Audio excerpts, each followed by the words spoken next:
You're listening to the Morphology Podcast.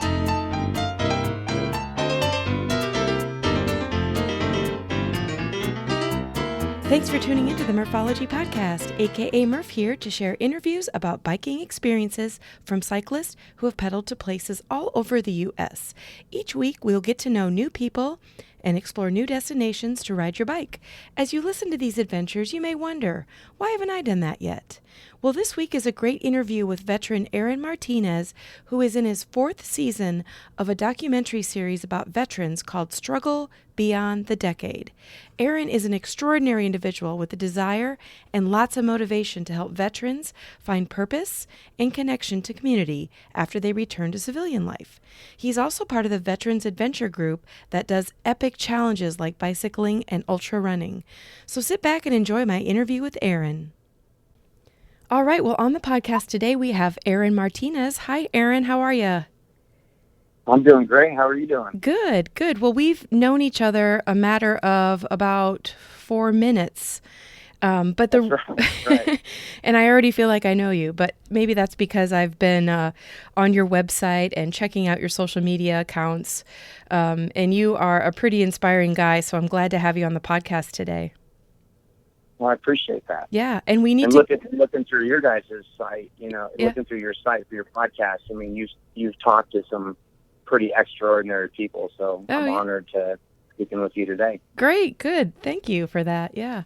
Well, we have to give a shout out to Dave Puffer from the local bike shop in Des Moines, because he's the one that gave me your card. And you are the founder of a website and a documentary series called Struggle Beyond the Decade. And I want to get into that for sure. But how about we start out with you telling the listeners where you live and what cycling is like there, like what the culture is like. Sure. And big shout out to Dave over at Bike World. I just went in there I'm starting to work on my bike to get it ready. I want to get some miles in. I'm trying to recover my knees after I did another event. So I wanted to get on my bike to get some miles in. But yeah, I ran into him and he made the connection, and that's kind of how I live anyways, is a matter of connection, because I believe the connection cures lots of different things. So like I said, I live in Iowa. I'm just outside of Des Moines in a community called Norwalk, Iowa, where I run a jiu-jitsu academy. And cycling is pretty big here in Iowa. We have I think we have over 1,800 miles of improved trails, along with multiple different patios that intersect with those that become good hot spots for cyclists. And not to mention thousands of miles of gravel. Yeah, plenty of that. Oh, great. Plenty of gravel and plenty of corn in Iowa. Yeah, that's for sure, yeah. Well, give us a little bit about your background. You said you own I'm going to say it wrong, but is it jiu-jitsu? Yeah, jiu-jitsu. Okay. I my background is, I was raised here in Iowa. I joined the military back in 1999, and I retired just recently. Got out of the military. I was active duty Army for over 15 years, and taken early retirement out. And came home to Iowa. Got enrolled into some college here. Did that for a couple of years. I graduated at Grandview University with a bachelor's degree in graphic design. I became many things after that. One of the things about me is I really found an attachment to find community. Since returning home as a veteran can be a big struggle for a lot of vets, trying to repurposing themselves and trying to find what their purpose is and trying to find vocation, and how those two things kind of go with each other and don't go with each other. So community became a part of how I was going to kind of reattach myself to a network of people, because in the military, networking is kind of key to get things done. So I wanted to take the same approach of approaching a community that I knew nothing about. So after completing college and going through the graphic design world and being a creative consultant, it led me into a purpose that took on another 4-year challenge, which I'm still currently doing now, which is the nonprofit organization Struggle Beyond the Decade. Awesome. Well, I read, first of all, your website is amazing. From what I saw, Struggle Beyond the Decade was formed in 2018. Like you mentioned, you're a veteran, and I want to give you a shout out. It sounds like you put in a lot of time protecting us, so thank you for that. And it's nice to say that you're retired from such a crazy, I don't know if you'd call it a career or a lifestyle. And I can't even imagine what it's like to go from being in the Army and the Army way to retiring and then kind of being set free back to the world that you haven't been part of for so long. So I'm sure that that's kind of how Struggle Beyond the Decade was sparked. But can you give us a little bit of idea of how that nonprofit was born? Yeah, absolutely. And I think you kind of nailed it all in the head right there. It's, the nonprofit was formed in 2018, but the project itself began in 2016. Okay. So it was right before summer break. I had a friend and comrade that I served with in Iraq in 2003. We were both deployed in the same company to the same area, which was Fallujah, Iraq. And after he had after he came back, he had another 2 deployments to Afghanistan. And I kind of lost track of him, which is easy to do in the military. You're bound to this brotherhood, but it is easy to get detached just because everybody has different focuses. Mm-hmm. And I lost track of him until 2016 when he came up on my radar, which was when he ended his own life. And so this kind of set, I guess, things into motion. I'm a very connected person to my own energy. I do believe in trusting my intuition, and something came to me in my sleep at night and told me that I needed to be involved in this somehow, that at all in my capacity I needed to get involved. So I was on break from summer break, and I had a camera, a regular Canon camera, 70D, and I was interested in photography, and with this thing that came along and how it impacted the rest of the people in my formation, I felt like the thing I could do, it was from a creative standpoint, was to create new dialogue and perspective about the current rate of suicides for veterans, which is most people know that number is at 22 a day. And that's pretty alarming to know that young men and women come home from these tours, or not even if they don't serve as combat veterans, and they spend time in the service in this culture that's so abstract from the culture that me and you live in right now as civilians, that there is a very big, significant culture change and culture shock that happens that causes a lot of these problems to happen, and then veterans kind of go off the ledge and they lose sight of community, their purpose, and stop doing the things that was keeping them on their feet before. Amongst many other things like post-traumatic stress disorder and traumatic brain injury being 2 of the main key things there. So after he did that, I wrote a quick plan in place about how I could handle a 4-year kind of like phases of operations of how I would attack the suicide issue. So the best way I figured to do it was by doing what I called the field work. So basically, for the past 4 years, I've deployed myself all over the United States to find veterans. The first season was to find veterans that were diagnosed and undiagnosed with post-traumatic stress. And these were all combat veterans.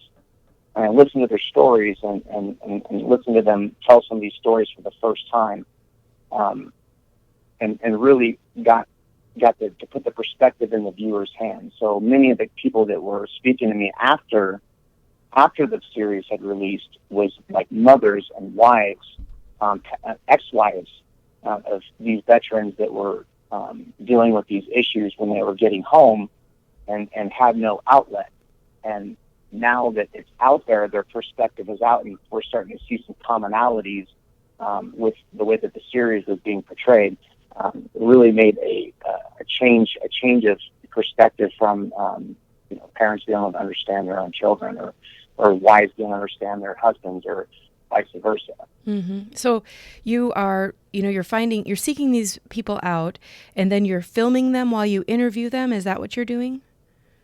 Correct. And so it kind of acts as kind of like a three-part thing. So one, I don't ever just go and do these things and just film them. I take part. Okay. I'm also an RRT specialist, so I get to have personal contact with these veterans and learn their stories and help kind of shift their way of thinking about things as I collect the data as well. So, so the first season was all based on that. And then the second season, we moved into trying to find what veterans were doing about it. Mm-hmm. So then I traveled around the country and went to these events where veterans were holding these things in their own communities to learn and to see how they were thriving and what they were doing significantly. It was different than in comparison to some of the larger veteran service groups like the Wounded Warrior Project or like the VA. Mm-hmm. And then the third season really turned into the nonprofit groups. So basically, essentially, I became kind of like an echoing system for the nonprofits that were out there. So I wasn't really interested in growing my own nonprofit. It was about raising awareness for other nonprofits that I felt were personally involved instead of, just being a $1 million nonprofit organization that loses their personal touch. I was visiting nonprofits that were kind of on the verge of starting and really roused by their own, I guess, connection to the topic of suicide. Mm-hmm. And I can see, I'm not a therapist or anything like that, but I can see you being a veteran, sitting down and talking with veterans, and maybe they're telling their story for the first time. It's got to be therapeutic for that person, also for you, but then also for, like you mentioned, the family of, whoever watches it is like, oh, now that makes sense. Correct. Yeah, and one of the big things I want to mention here, too, is not just like mothers of people that were veterans that were still alive, but I also became largely connected to families that have lost sons or daughter to suicide. Mm-hmm. And now I'm connecting with I'm a first responder for some of these families about what the next steps are. So amongst the third season of filming, I was so intrigued by a specific form of therapy when I went to go film another retreat and to work with this nonprofit group. I was so inspired by the form of therapy that was being used in comparison to traditional talk therapy that like the VA would offer or whatnot, mm-hmm. Cognitive therapy. It was so inspiring to me that I went out and set out to learn this technique myself. And so, that became also part of it. Not only was I a filmmaker, not only was I a participant, but now I was also someone there to be a responder. Right. And providing some clarity and not just listening to the veteran's story and then leaving them a little bit, like, oh, now I told everybody, now I got to sit with it. So right. I had immediate action and hands-on with these vets that were in some dire straits. Wow. So you're offering the outlet of being on film and telling the story, but then afterwards you are still staying in their lives or in the family's lives. That's very impressive.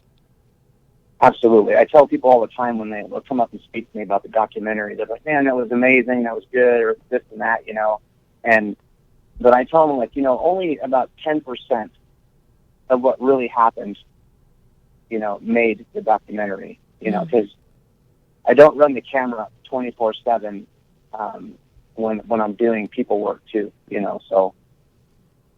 You mentioned that you go all across the United States doing this, but do you have a method of finding veterans, or did they find you, or how does that work? Yeah, that's pretty interesting. Yeah, so the first season I set out with a plan, an agenda, and then by the second season, after the first season released, I had calls coming in of multiple different ways, different people, the way they were connected. Like, hey, I know this group. I went there to go visit this. So it was important that I listened and became a student of listening and really to figure out if I wanted to find something that was a healing modality for a veteran. Mm-hmm. I wanted to suggest them something that was going to be valuable for them and that also provided a clear healing process and not just something that was, farce. So you gave us a little bit of a lowdown of the documentary series, what each season was about. But do you have like a favorite episode that you think about all the time, or that you're just so proud of? Yeah, I think probably, I don't know if it was, there's so, all of them, I have a special connection with all of them because not only do I travel and do the filming and do all the interviews and do all the post-production editing by myself, this is all something that I don't have another partner doing. For example, this season I have 9 episodes and they're all 1 hour apiece. So in 8 months, I complete 9 1-hour episodes with all the editing and filming being done only by me. Yeah, I was going to say, so there's I fall in love with each one of these episodes because they're all connected to me. They're all a part of a chronological order of events that happen throughout a year for me, that I get to see these changes happen for people's lives, because many times some of these same people come back and repeat with another episode, because I'll drag them along with me once I meet them. So my favorite episodes is probably the episodes, and I've done 3 or 4 episodes just with this one specific group of nonprofit members, which is from the Veterans Adventure Group. They take part in extreme outdoor events and indoor events as well. But they're into the cycling community, they're into NASCAR, they're into mountaineering, and many other different and running, ultra running. So I've done a couple events with them. And I always look forward to hanging out with those guys and telling a story, because there's always a bunch of characters in there, and just how they're doing it, and the pure, real spiritual connection that I have to the veterans there is not only worthwhile, but absolutely amazing. Awesome. And that is a great segue to my next question, because I think it's probably related, but how does biking fit into the lives of the veterans that you work with? Oh, sure. So this is like something that's kind of came up because of something else I was doing. So I had just finished climbing Mount Rainier. We did a double summit last year, and I had another event scheduled with the Veterans Adventure Group, which was to go run the Coastal Georgia Greenway 155-mile ultra run. And so my plan was that I was going to run next to this veteran athlete. I was going to actually cycle. So I was going to ride next to her and film, so I had a steady platform to shoot from. Because remember, like, I'm an amateur filmmaker, but at the same time, I do all my filming events while doing the event. So it's not, I have to, like, take on mountaineering, climbing the peak of summit of Mount Rainier, but I also have to, adhere to my own safety and carry all my camera and find shots. Right. So it's a pretty wild event. But doing this ultra run, I was supposed to cycle it, and instead I kind of got within my own ways and was like, you know what, I'm going to run it with her. Wow. So on a whim, I jumped up and we knocked out 55 of the 155 miles before she couldn't continue because she had an injury during the run. But then I was kind of licked. I was kind of like, there's something about this. And it's not just the cycling or the running. We can all get up and do these things on our own sometimes when we have enough, we have the desire and the motivation. But what inspired me was a community. So what I'm finding out in these small groups that like to do extreme things or like to do things that are hard, also have a very special and tight-knit community, which I'm looking forward to getting into the bike world, just because, like I said, Iowa here has, over 1,800 miles of paved roads and a good cultured community here in Iowa with the cycling. So I would love to do nothing more than put together an event for veterans, even if it's 2 or 3 vets that want to do a multi-day bike ride with me would be pretty amazing. I did an interview with Larry Ritland, who's a veteran, and he pedaled across the United States in support of veterans, and I think he did most of it solo. So there's somebody that you guys should connect, because you have similar your inspiration is real similar, but I can see where there's a need for that to happen, where people, other veterans know that there's an organization or an entity or some sort of, availability to do either a bike ride or a run in Iowa. Yeah, I think there's something, and I don't want my message to get confused here. I've talked to a lot of people, especially with the veteran suicide community. Like it's just something I'm a part of. And I travel all over the place to do speaking engagements and meet with families and do events. And just seeing I guess how we do look at the 22 push-ups, and the suicide epidemic kind of came on the rise and in the media's attention and the eyes of the citizens here. They're doing 22 push-ups. And people always ask me, they're like, Aaron, what does 22 push-ups do for the families or the veterans that are dealing and struggling with suicide every day? And I'm like, it's hard to give them a solid answer. Like, it raises awareness. You're trying to find something to support people that are trying to care. Because most of all, people don't know how to get involved in these things. That's true. Being in the suicide community, talking about it, I've struggled to find supporters and stuff like that, just because people don't want to speak about it. It's such a tough topic because it gets exchanged with some people's morals and beliefs, and people just want to make it disappear. But I would encourage people to listen up instead, because like anything, when situations get silenced for so long and they get washed over, they begin to have a pour over. The water becomes too high in the cup and then it starts to begin to pour over. And I think that's what we witnessed in the last couple of years here with the amount of veterans that have ended their own lives on, Veteran Affairs front yard. As an example of, pay attention to what's going on. Listen to what I'm trying to tell you. So, there's it's a pretty big topic and a hard one to speak about. But I think doing events like this shows a network of community that are willing to get out and do something very extreme, to say, hey, I'm willing to put myself through this, to bike across Iowa, to bike across the whole state. So you'll understand my message is important. And I think that not only, like you said, when we had first started the conversation, there's benefits to it for people to learn from these things, but there's also benefits to the person who's making the ride itself. So for myself and for the other veteran that you were speaking about, there is something that we get from it too. And most of that is about fulfilling and finding our new purpose.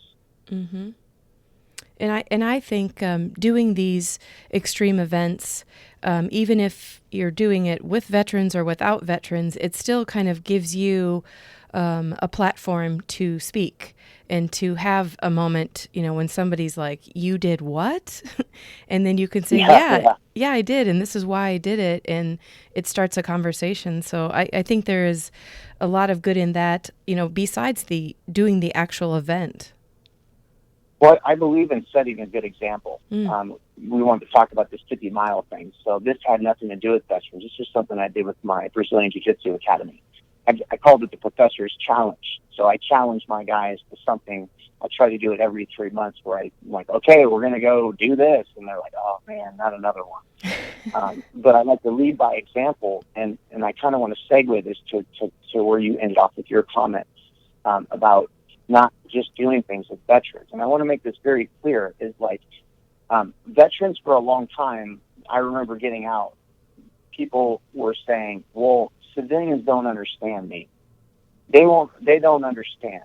And I would say, well, and I heard this from another Vietnam veteran as well, is, they don't understand. And the only way that they can understand is by talking, about speaking, about, being present.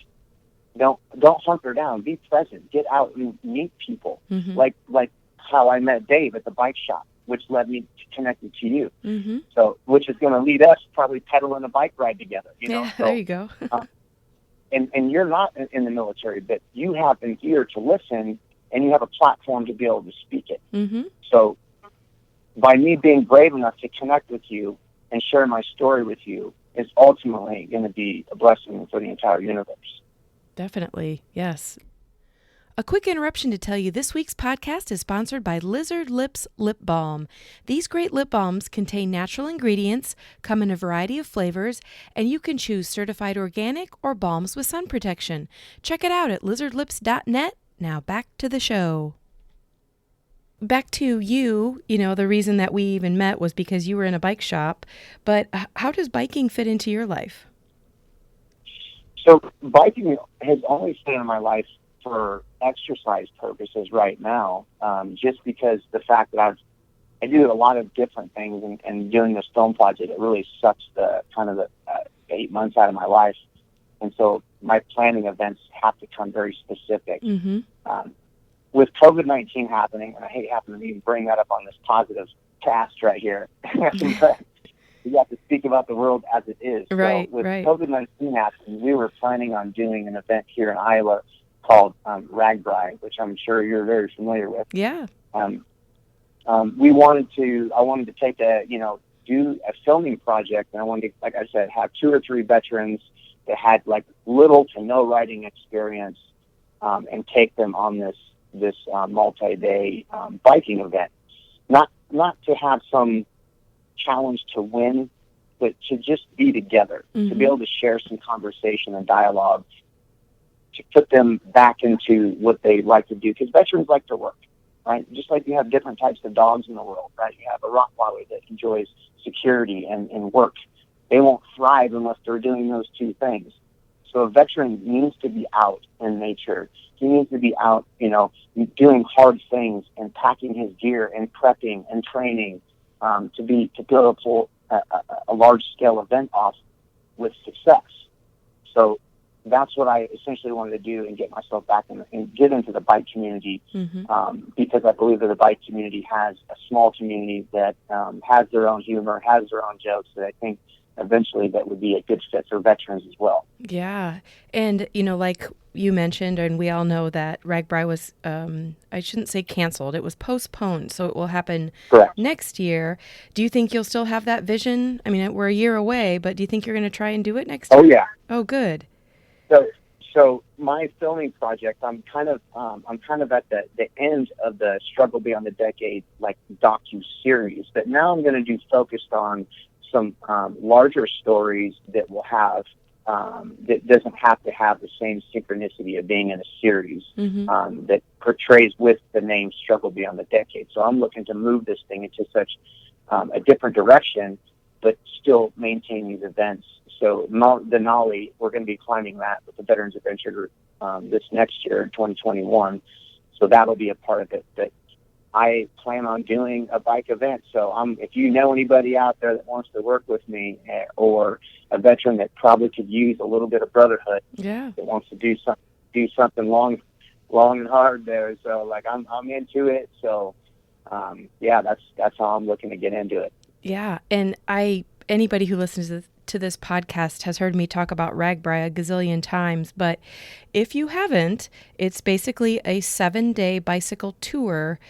Each day you're in a different town or series of towns, and you pedal from one side of the state to the other. So you do have to train, and you do have to have a really good mindset to be able to sit on the saddle for 6-7 hours a day over and over and over again. So it's definitely a challenge. Absolutely. And that's where, not just myself, but I think that's where veterans thrive at. We're used to that in a sense of being a combat soldier or a Marine, or anybody else that's seen combat theater, mm-hmm. from the front lines understands that that's where we thrive at. So we talked about this 50-miler. For me, when we started this thing, I had a little bit of experience with long distance runs and long hikes and stuff like that. I'm in great shape to do these things. But when I did the challenge for my jiu-jitsu academy here, none of these folks were strong runners. But I had, let me see, I think I had 4. I had 4 that went with me. One made it 15 miles. She's a police officer here in my community. And the furthest she'd ever ran was 6 miles. Oh, so wow. we can check that block. Mm-hmm. The next person that made it a marathon. So he stopped at a marathon, and he had never ran anything over 10 miles. The next girl, she had just came out of surgery, and she made 31 miles. Wow. And never ran anything over 2 miles. And then myself and there was a veteran that ran with me. We completed the 50 miles, and it hurt really bad. Getting over by Saylorville area when we got a little hilly, when we were at like mile 20, 25, somewhere around there. Or no, actually that was a bit further. So we were into it about 40 miles into it. So we had about 10 miles left. Was pretty miserable, but there was a moment when the veteran that ran with me just hit a mid stop point and he's like, I don't know, my knee's not operating right. And it was just that kind of, hey, we're going to have to finish it. Don't think about this as a run. Think about it as we have to get home. Think about it as we're on a long trek and we have 10 miles left till we get home before the helicopter meets us at the extraction point. Mm-hmm. And when we have that kind of mentality, I didn't train for that event. I'm not recommending people that should not train to go to an event. You should definitely train for it. But it's that type of mentality that I have that keeps me thriving and keeps me successful and keeps my mind strong and allows my body to only be working what it needs to be working while my mind's pushing me through the process. And just to be clear, you ran 50 miles Yes. in one day or at one time? Correct. Wow. We started at 5:30 in the morning at what would be the Western Bike Trail, and then we ran that all the way to past Saylorville and to Camp Dodge in one setting. Wow. Was there a name for this event, or was it kind of something you did on No. your own? We just did it on our own. I just challenged my guys to do it. This is when COVID's, kind of about 3 or 4 weeks into COVID happened. Because I was planning on, like I said, doing RAGBRAI here. What would have been this month, right? Or no, next month. Next month, yep. And that was my plan. And we had planned to climb Mount Hood in Oregon with 6 of my guys here, and that got canceled for COVID. So every event that I was planning continued to keep getting canceled. And so I was like, you know what? Let's do it anyway. We're going to go do it. And that's the best, because you know what? There is no trophy. There is no medal. We weren't even posting things on Facebook. It didn't even matter. It was not about anybody else. There was no pride or recognition. It was just within, can I do this? And that's what we did. That's amazing. And you said a little snippet here and there, but I was going to ask you, have you done any other epic adventures? And you mentioned some hiking or mountaineering. Yeah. So every year I spend pretty much May, June, July climbing in the Pacific Northwest. So Mount Hood, Mount Adams, and Mount Rainier. And yeah, that's kind of my the thing that really gets me going, I guess. But I'm just about anything that's hard, challenging, and gets me in the community, that I can meet people, especially if there's a story behind it. Then, of course, I'd love to show up and be able to tell those stories. What motivates you? Well, that's a pretty good question. Let me see, what motivates me here. I would say what motivates me is healthy desires of other people. So when people come to me and they are asking for help, or they want to, ask about my nonprofit, or they want to join my jiu-jitsu school, I ask them, always their first question is, I ask people is, what is your desire? And as long as people have healthy desires, I want to help them have that. So helping other people, I would say, motivates me, along with clarity. Clarity motivates me. The affirmation of my purpose motivates me. Finding some sort of connection to something where that you were supposed to be there and supposed to be doing what you're doing is an affirmation of my purpose on this planet. So, and trusting my internal voice. Those are things that motivate me. Mm-hmm. And just from us talking for the last half hour or so, I feel like everything that you've spoke about has such a positive impact on people. So, from what I'm seeing, you are definitely doing the right thing, and you're reaching some, amazing people that probably need it when you reach out to them. Thank you. Yeah. Well, one of the events you asked me on an event. I might as well tell you about this one. We run an annual ruck march. So ruck march is like the sacks like the backpacks that a soldier or a Marine would carry. We do these ruck marches, which is only a 5K. We tried it because we want it to be for everybody, not just some like death match. You know what I mean? So every September we've always done that here in Des Moines at Principal Park, where we do a 5K awareness walk, and we do kind of a community day there for a couple hours and have breakfast. And a quick interruption to tell you this week's sponsor is Thirsty Pigs, a full-service mobile event company offering beer, wine, spirits, plus catering for any indoor or outdoor event. Check out more at thirstypigs.com. Now back to the show.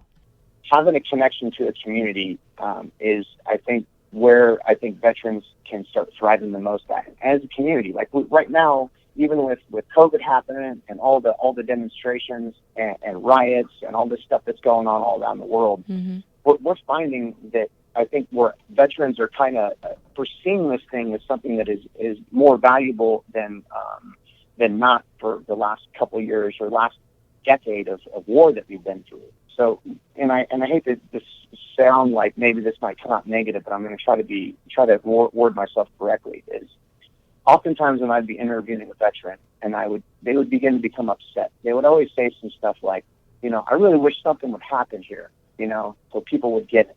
And I kind of agreed with them, but I didn't really know what they were meaning by it. So the more I heard it, the more I sat down with myself and really tried to think about what is being said here. And there's an interesting thing about the word tribe that's kind of being a catchword now after a book that was written called The Tribe. And there's a neat connection to that somehow, some way, us as humans, us like me and you, we're driven by purpose. We have these things that have got us to where we're at in life right now. But when you have this disconnection with society, you have something that draws you away from your internal voice, right? That internal thing that says, I feel really good when I'm outside. I don't know what it is, but it feels better when I'm sitting in my office. Being outdoors with my feet in the grass feels a lot better than paying my bills, or this and that. All these things that connect us to politics and all these things that we want to fight and argue about. That we're getting so far away from it that it's starting to drive people nuts. I think a little bit, Yeah, and I think agree. That's where veterans are thriving the most. It's because they're finding out that it's going to take a small tribe of people that have not the same purpose always, but have at least like-minded ideas, like-minded thoughts, and gather that with community, and then you can have some turnaround success. Then you have less bickering. But because we live in such a superficial society with cell phones and social media where we can be keyboard warriors with each other, we found that with COVID-19 and with all this stuff going on, that there's starting to be a multiple problems going on where people are just disconnecting and cussing each other out on social media because they can't agree on something. The tribe is what's important. That's why I mentioned, like with the cycling community, with the running community, with the jiu-jitsu community, with mountaineering community, the veteran community, we're starting to find that like small tribes, we can have dialogue that's safe. We can have, real connection outside of our phones, and have a real, writing across from each other and having a voice and having an ear. So I think there's something powerful about that going on right now. Yeah, and there's definitely something to be said for face-to-face communication, and that's exactly what you just described as being part of some community, whatever community it is, and being able to have, instead of a Facebook type-off, to be able to communicate face-to-face is a world of difference. Sure, because I think part of the times when people are talking to each other through their phones, they're not really listening. They have the ability to kind of wash the dishes or work on something, editing or something while someone's trying to chat with you, and so you're just trying to give them the thumbs up, and thank God we got emojis to shorten that up. But you can't do that when you're sitting across from somebody. Yeah, you're right. And when I work with people, I work with several people in my community, not just as a veteran or trying to help them with a nonprofit. I'm talking about people that just want to come and talk to me. Mm-hmm. And when I speak to these people, I teach them about the power of listening. If you can listen, then you can really hear, and when people learn how to turn that on and really gear their mind and let their computer run with a good listening ear, a good way to absorb that data, they become more powerful themselves, and they have the ability to actually listen and help other people instead of just giving this oh, I'm sorry to hear that, or likes and prayers or whatnot. You get some real connection. Yeah, well said. Listening is the key to so many things. Back to your event that you have in September, is that something that's just for veterans, or is it for anybody in the community? No, that's kind of what I was trying to tell you about when I kind of got sidetracked. That that's an event we open up to the community. Oh, so great. Okay. The first year we did it, we had like 120 people show up, and they were mixed of all branches of service, but there was a ton of people that just was like, I want to know how to get involved. I want to know how to help. I want to, and essentially that's what happens on these walks, is that people aren't taking pictures of themselves. They're walking and meeting somebody right next to them that's doing something hot, on a hot day with them. They're walking right next to this person. So they have no other choice but to allow that exercise to bring their voices together. Yeah. Do you think you'll have it? Yeah, we want to have it, but with COVID happening, obviously we're going to move past September with all the different festivals and stuff that have been canceled already for the year. So if it gets done, which we hope we can get it done, we're looking at probably October, moving it over to October time. And if people want to find information about it, can they go to your website?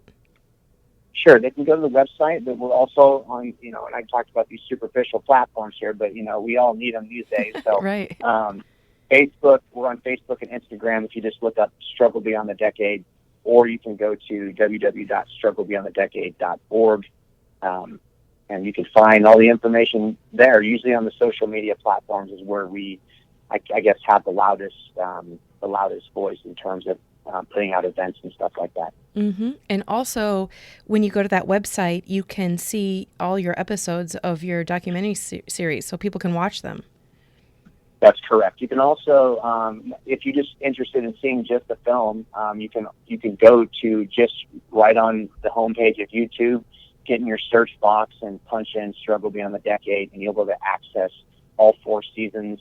And as a reminder here, this Saturday is the finale episode of season 4. So okay. we're finishing up the season. My schedule's getting clear, so if some people that want to get on a bike and take me through a suck fest, let me know. I'm free.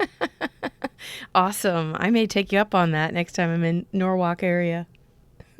Sounds good. Well, if, you mentioned you're a nonprofit, so let's just say that somebody listening is interested in getting involved or even donating. Is there a place they can go to do that? Yeah, we've been slowing down on our donation requests just because with COVID going on, and we don't want to allocate funds to something that somebody could help somewhere else. But if people are interested in getting involved with either a monetary donation or getting involved with one of our events or being a sponsor or just wanting to help out or get a veteran hooked up with us, you can go to www.strugglebeyondthedecade.org.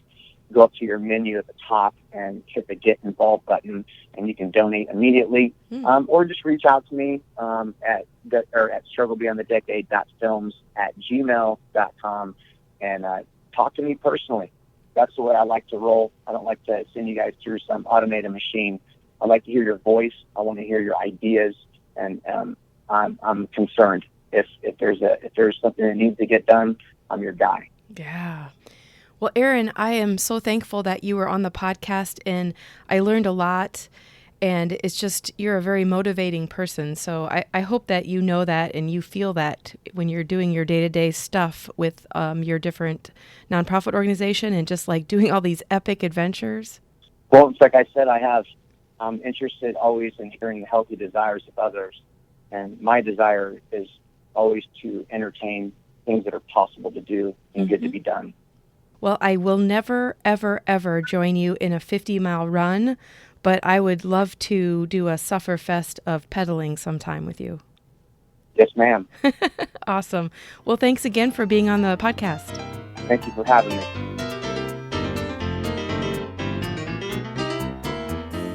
Well, that's it for this week.